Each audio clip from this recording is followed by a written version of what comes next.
It's Alex Youngblood. I've got Brian Haskins here with me. We're excited to do another content call for you guys. So we'll wait for people to get on here. And as you are coming on, let us know what market you're in and just say hi and give us a thumbs up and all that good stuff. But while we're waiting, I thought we'd talk about a little bit about some real estate experience type things going on. I don't know if you guys had seen one of my posts recently, but there was a deal, and this brings up a whole lot of interesting situations, but there was a wholesale deal that we closed or essentially closed. Like the seller came in and signed their papers, and then the buyer actually came in and signed his papers because we were assigning the deal. And when the buyer went or started to work on the house, actually before the money was wired in, and found like what appeared to be a bomb inside the garage. So he was like, oh, hold off everything. Don't wire the money. Even though he signed off everything, the whole bomb squad was out there and everything. And it was a really interesting scenario, right? So what did it turn out to be? Did it turn out to be anything or? So your sound's a little bit choppy there, but just go ahead and adjust that. But actually, yeah, so here in Norfolk or in the Hampton Roads area, we're very military, right? Right. So basically what it was is it just turned out to be an empty shell that I think some of the Navy people like take these as like mementos and things like that of their time on their ship and stuff like that. So it was completely empty. There was nothing in it. It wasn't charged.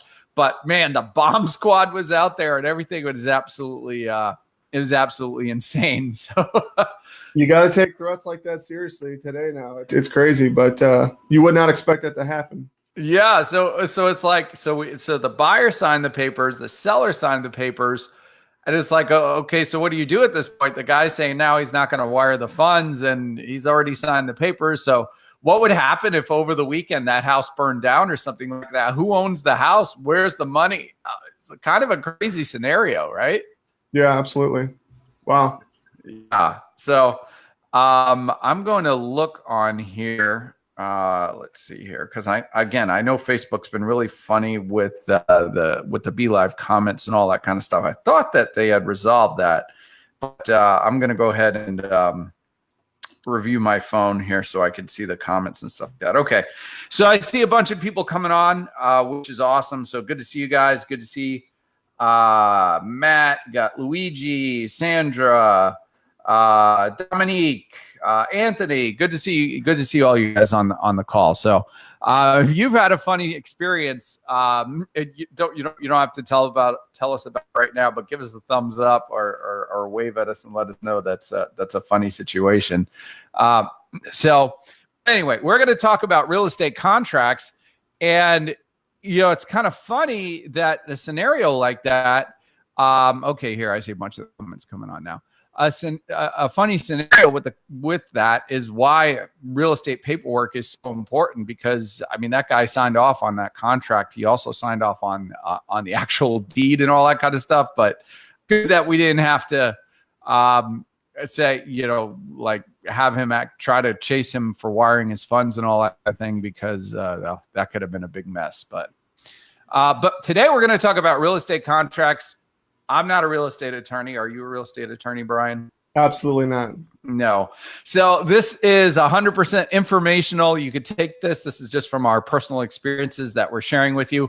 Anything we say, obviously, take that, run that by your real estate attorney, and get that verified. So, but a real estate contract is really, really important when it comes to doing this business that we're in. And, it's not necessarily something to be afraid about or scared or nervous about, but it's something that you should definitely take seriously. So, Brian, what would you say are some the most important things about a real estate contract, or, the parties and some important tenets of one?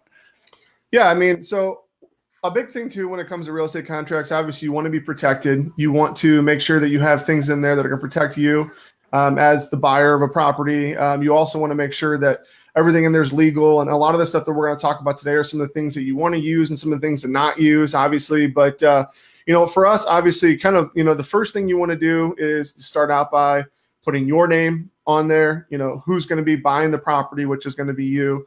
You're going to be putting on there the property address that you're buying, all the information of the seller. There's a lot of things, that you want to include kind of in the beginning part of a contract. But the other thing too is you want to make sure that you keep the contract very simple. So some of the key things is obviously you want to protect yourself, but not go way overboard on what you're putting in there. You don't want to throw a bunch of stuff in there and stuff like that. But obviously the first part of the contract is going to start out just by identifying who's buying the property, which is going to be you, identifying the actual property address, and then typically the seller's information. That's kind of how you're going to start the contract out. Yeah. So, I mean, those are just basics of any contract, is when you identify the parties that are going to be entering into the agreement, right? But an important thing here is, and this is really important, is you should go into every real estate contract with the intention and the ability to close, right? Now, some people might be like, whoa, I don't have any money. I can't close on deals or anything like that, right? But the fact is that hard money is so easily findable. It's so readily available that if you have a really good and true deal, you will be able to fund it with hard money or some kind of funding along those lines. Just look online, just in the Facebook group itself, check out, look for hard money. You will definitely find it because it's based on the deal itself, not you. So it has absolutely nothing to do with who you are credit wise, whatever the case is, right? So if you go into every deal with that purpose of potentially closing on it, right? Obviously, the assignment of contract phrase gives you the ability to assign it if you choose to. But if you do that, you're going to take this more seriously, obviously. And you're not going to be playing games with people, because when we go to somebody's house and we talk to them, we definitely have somebody that's in a situation potentially, and we don't want to give out false statements and things like that we have no intention of doing. So if you actually have the ability to close on a deal by using hard money and stuff like that, it's just going to make you that much more credible too when you go into the property. Now, obviously, and this is one of the most important phrases or clauses in a contract. And just like you, Brian, just like when you go and buy a property on MLS or something like that, you are going to have this clause, and it's an inspection clause, right? So every contract that you go into should have a real estate inspection clause, right? Because that inspection is going to let you know if this deal is viable, whether it's for you or for whatever situation that you're working, whether it's an assignment, a contract, or something like that. That inspection clause allows you to do just that. I know there are different states and things like that actually have like due diligence. Actually, like they have an inspection, but also have a due diligence period, and there's actually a fee to go into the due diligence period. But that's all going to be based on your state.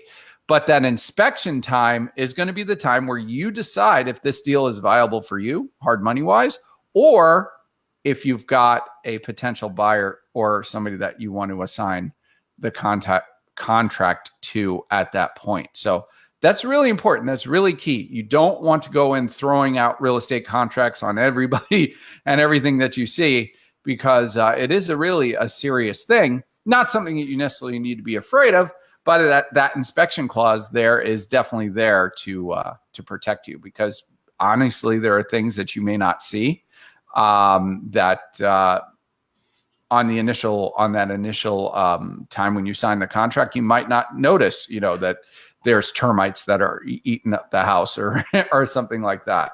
Yeah, and another reason why I started using the inspection clause years ago, I never got into, there's a million different clauses that people use, and we'll talk about those in a little bit. But, you hear about the term weasel clauses and stuff like that. Yeah. Your goal as a real estate investor is to be able to help people. Obviously it's great that we're making money, but you never want to put someone in a situation to where you tell them that you're going to be buying their property and they think that deal's done.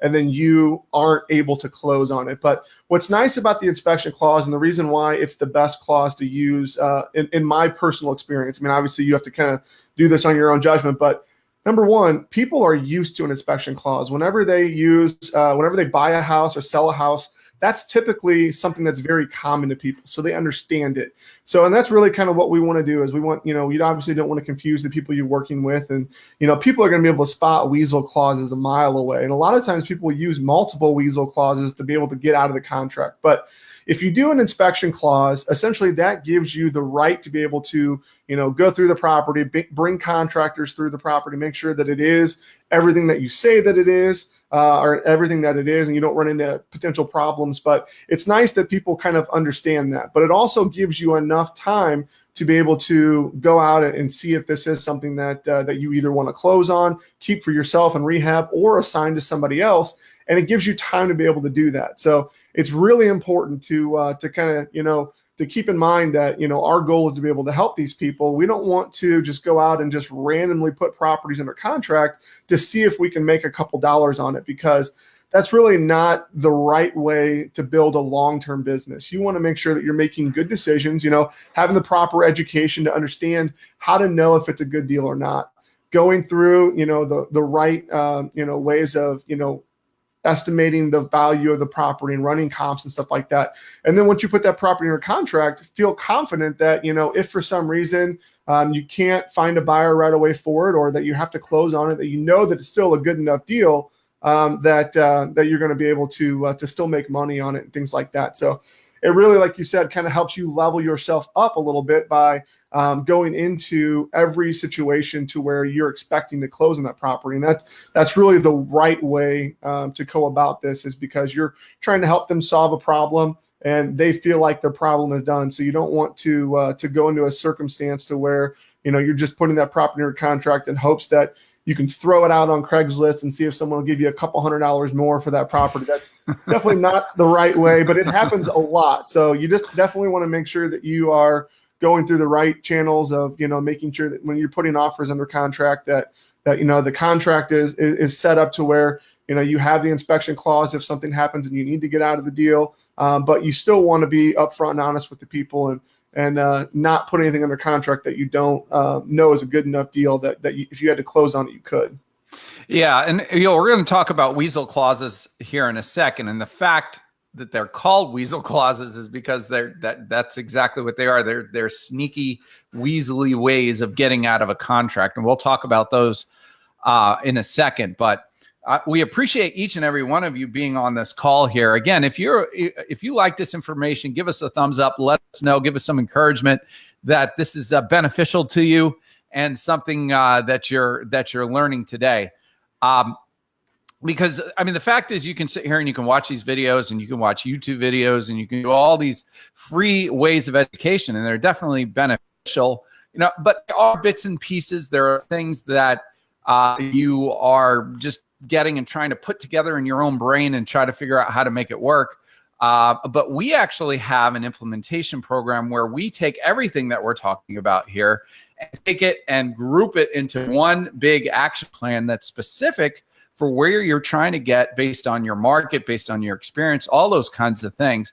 So we can take this and really break it down into a step-by-step format that's going to work for you specifically on where you're trying to go. So if something like that is interesting to you and something that you feel is beneficial to your business, go ahead and simply apply to our implementation program. And you could do that by a link. Brian, go ahead and type that link in. For the implementation program, and you can simply schedule a call, and if it's a fit, we'll invite you into the program, and we'll get you going. I'm really excited about it because we recently, one of the students that we had in the program on our last coaching call talked about who you just scored a deal for $38,000 using just one of the strategies that we teach from a marketing standpoint.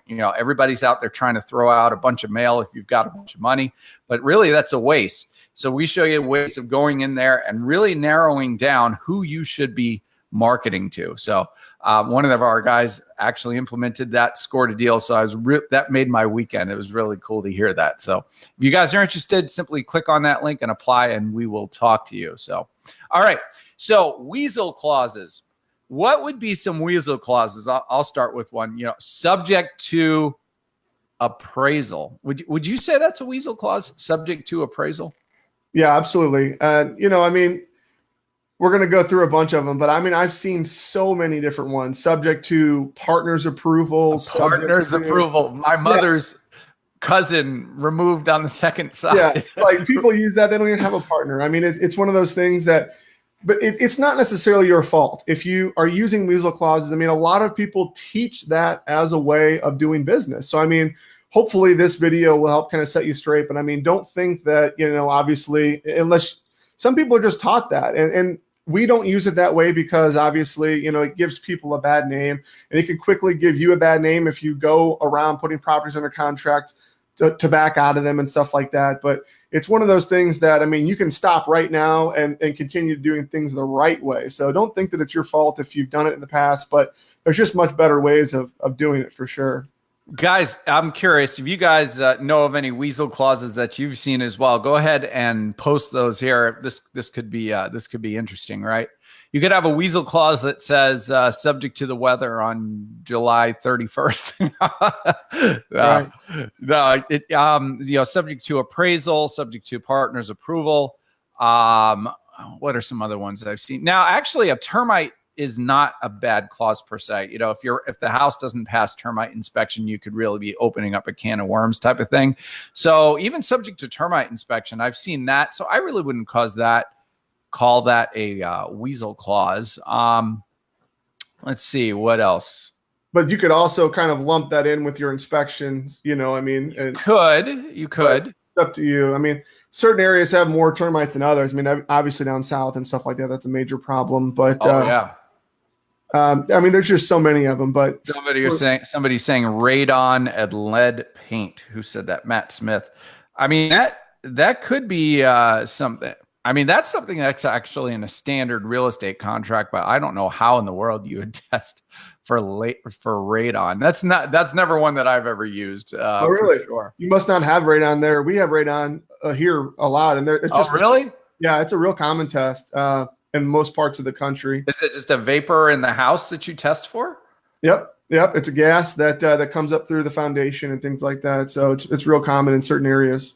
And how do you fix it? Do you just put a vapor barrier down? They actually they dig a hole outside and then go down underneath the foundation to where basically whatever the rocks and stuff underneath the foundation have a pipe with a fan that essentially blows it up over the roof line, so it removes all the way down out of the house. Oh, so you can actually remove it. Yep.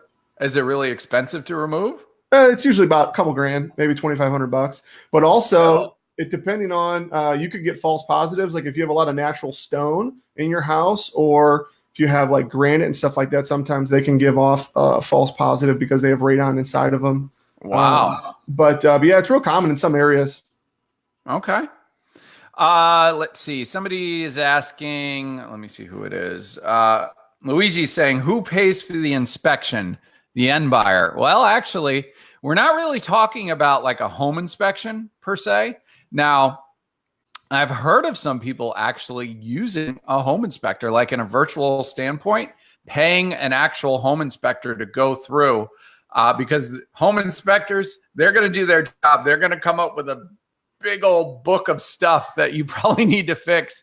Some home inspectors are absolutely nuts. On a new construction deal that we've got closing this month, one home inspector actually said, please remove the insulation that was left in the hall. I was like, okay. but it was the insulation that's supposed to just go against the attic hatch. So it was just sitting there temporarily, but he felt it necessary that we needed to put on the home inspection that we need to remove the insulation in the hallway. That's ridiculous. That's when you had your house is solid, when they have to say stuff like that, right? Right.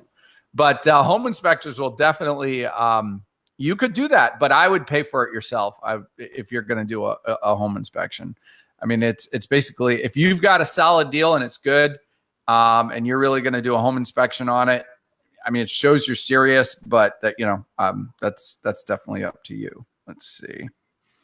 Anybody else have any weasel clauses that you want to add? And while you're thinking about that too, any other questions with regard to what we're talking about here, or comments, let us know, and we'll be glad to field that for you.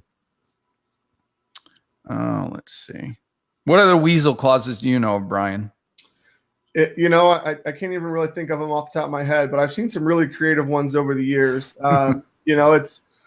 I'm hoping that it's one of those things that a lot of people are moving away from, but I can't think of any more. But anything basically that you would use to essentially try to get out of a deal without closing on it would be considered kind of a weasel clause. But it's funny though. I mean, there are some really good ones. People get really creative, and the thing that really kills me is that a lot of times people will use multiple clauses. They'll put a couple of them in, and it's just funny to me. I mean that people do that, but when I first got started, I didn't know any better, so I did the same thing. So yeah, I mean, you got to watch out too, though. Like if you're assigning your contract on the property, you really have to watch out, for if a buyer is going to use that on you potentially. So. Yeah, absolutely.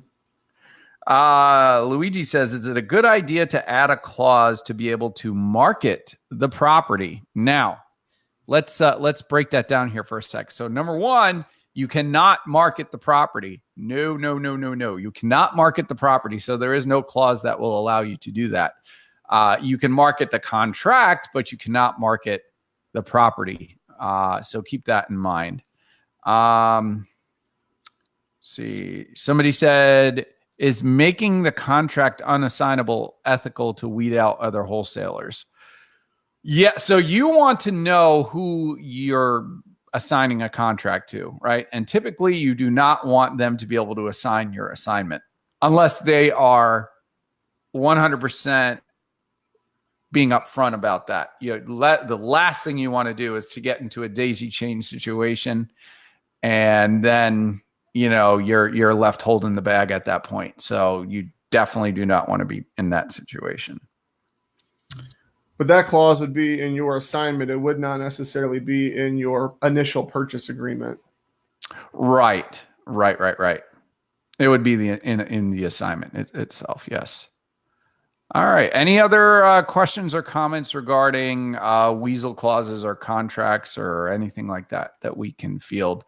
And again, guys, if you are interested, you want just a little extra help in your business, or you want actually quite intensive way of helping you with your business, check out that link, the REI Mentor, bit.ly.REI Mentor, and schedule a call with us, and we'll be glad to talk with you and see if it's a fit.